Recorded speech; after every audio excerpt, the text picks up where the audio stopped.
Okay, we have our blue versus our red buggy here. We're going to race them and see who wins. Go. Whoa, and blue takes it by a hair. Let's see that again in slow motion. Amazing. So the blue car won, but can we determine its speed? So one way that we can figure out speed is to calculate it using the formula speed is equal to distance divided by time. So if we have the red car, if we know our distance that it traveled, and we know how long it took for it to travel that distance, we can figure out how fast it was going.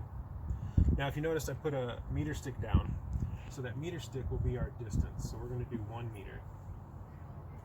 We will need to do it again and calculate the time that it takes for the red car to go a meter, but once we get that number, we can do a little bit of division. Then we'll do the same thing for the blue car. We'll have our distance, which is also a meter, and we'll calculate or measure the time, and then we'll get our speed that way. So this will be in seconds. So we're going to end up with meters per second as our speed.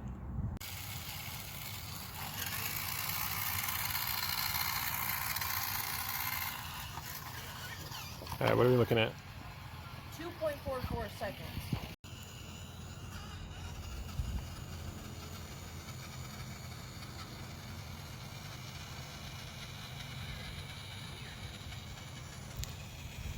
All right, what do we get?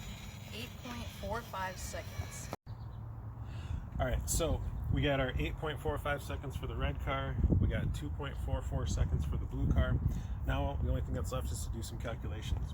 So according to this formula, I'm going to take my distance divided by my time. So 1 divided by 8.45. Now be careful that you don't do 8.45 divided by 1. It is definitely distance divided by time.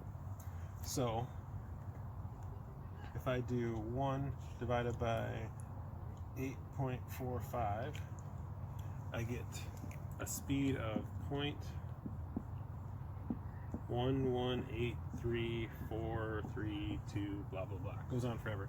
I'm going to round to the hundredths place. So let's say this is 0.12 meters per second.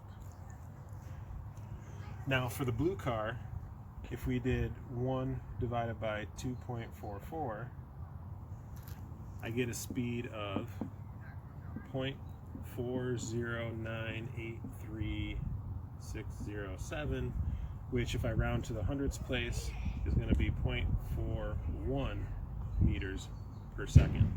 So when you look at this, you can actually compare these two speeds and say this one is faster than this one here.